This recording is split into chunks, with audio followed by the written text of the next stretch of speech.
Today I'm going to demonstrate preparing signatures for sewing a square back case binding, as well as punching holes and doing the sewing itself. So I'm going to start out with the preparation of the signatures. So I have 6 signatures, and what I need to do is punch holes to sew them. So the first thing that I'm going to do is take out one of the folios from these signatures, and I'm going to cut out a strip that's about 2 inches wide.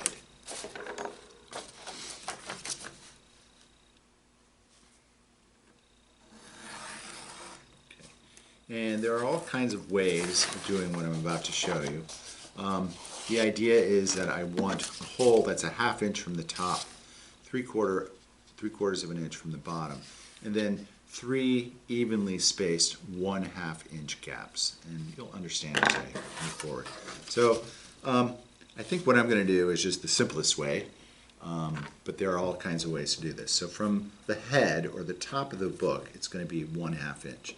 From the bottom of the book, it's going to be 3/4 of an inch. So I'm making a mark here at 1/2, here at 3/4, and then I'm going to move in 1 1/4 and make a mark, and then a 1/2 inch away from that, and then from this end 2 1/4, make a mark,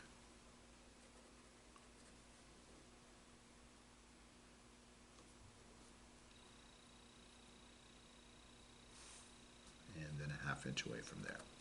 And then in the center I'm going to make another couple of marks that are 1/2 inch away from each other. So if this is 9 inches long, I'm going to go 1, 2, 3, 4 1/2. That's the center point. So I'm going to go 1/4 of an inch to that side and 1/4 of an inch to that side, so that I have a series of marks that look like that.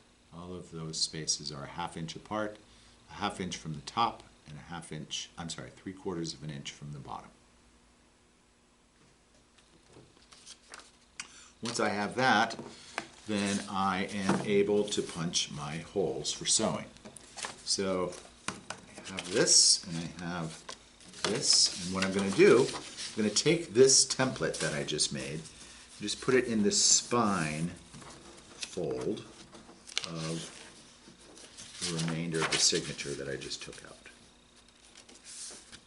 Right, so I'm just going to transfer those marks into this signature, folio.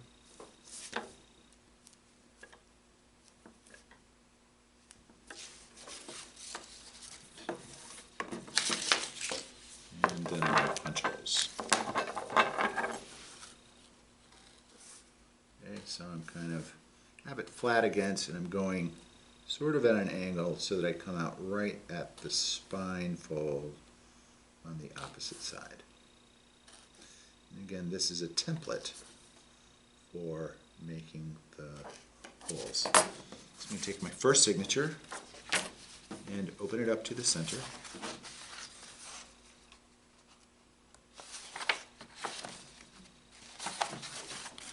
And take this template that I just created and line it up at the head and the tail, top and the bottom of the book. And using that template, I'll punch the holes for this signature.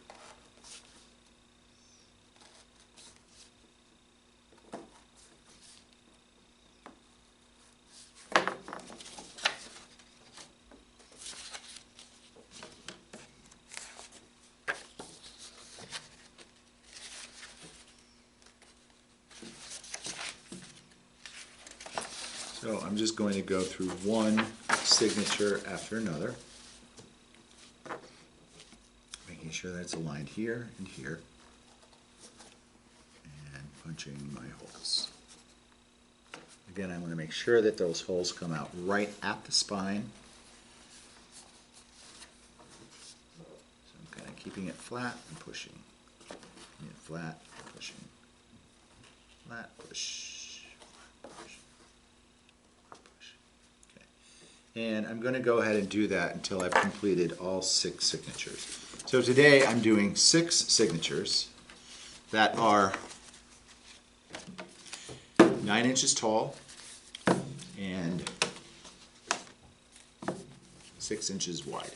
So here, after I've completed all of my signatures, all of the 3/4 inch marks will be aligned, all of these 1/2 inch spaces will be aligned, and then a 1/2 inch on the head. Make sure that those are all aligned. And then I'm going to set them on the table. Spines up, they're aligned. I'm going to set them so that the spine is facing away from me. The next thing that I'm going to do is with this piece of folio that I have, I'm going to cut a strip that's 1/2 inch wide.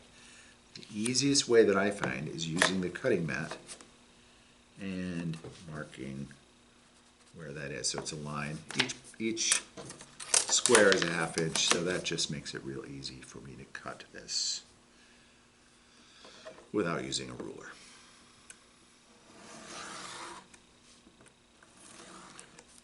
And then that strip I'm going to want to cut into 3 equal sections, so 3 inches each. So there's 1, 2, 3 inches.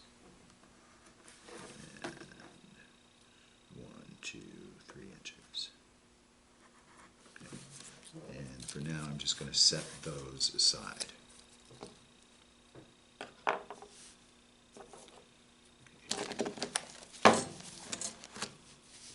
So now I'm pretty much set up for sewing. The next thing is that I'm going to take my thread. And the amount of thread that I use is, I take the number of signatures that I have, in this case, which is 6, and I add 3 to that. So 6 plus 3 is 9. And then I multiply that by the height or length of the signature, which is 9 inches. So that's 6 plus 3 is 9, times 9 is 81. And so I have an 81 inch length of thread here. Some people choose to cut this in half because the thread might want to curl up on itself, and it makes it a little easier if you don't have this length. Also, what you might choose to do is to wax the thread. When you wax the thread, you tend to make it less likely to wind up. So the way you wax the thread is you take one end. Here is a piece of beeswax, and I'm just going to pull the thread through that beeswax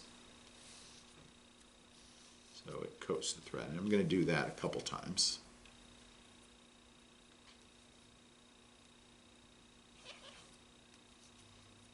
And it just makes the thread easier to handle, less likely to knot up.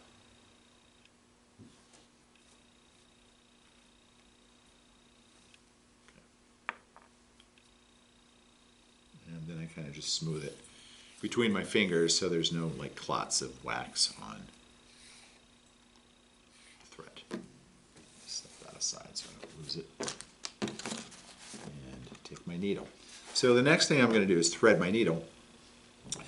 In order to do that, I'm going to create what I call the knotless knot, which is threading the needle through. So I thread the needle through, and then about an inch or 2 away from the end, I stab through the center of the thread, like that. And then holding the tip of the needle, I pull that down and just gently straighten that out. So now there's not a knot that will catch in my sewing. When I pull the thread, I'm not going to pull it straight from the needle because that's not a strong knot. What I'm going to do instead is grasp that when I pull, and that way it won't break my knot. Okay. So now I'm all set for sewing. I have my signatures aligned, facing away from me. And I'm going to start sewing.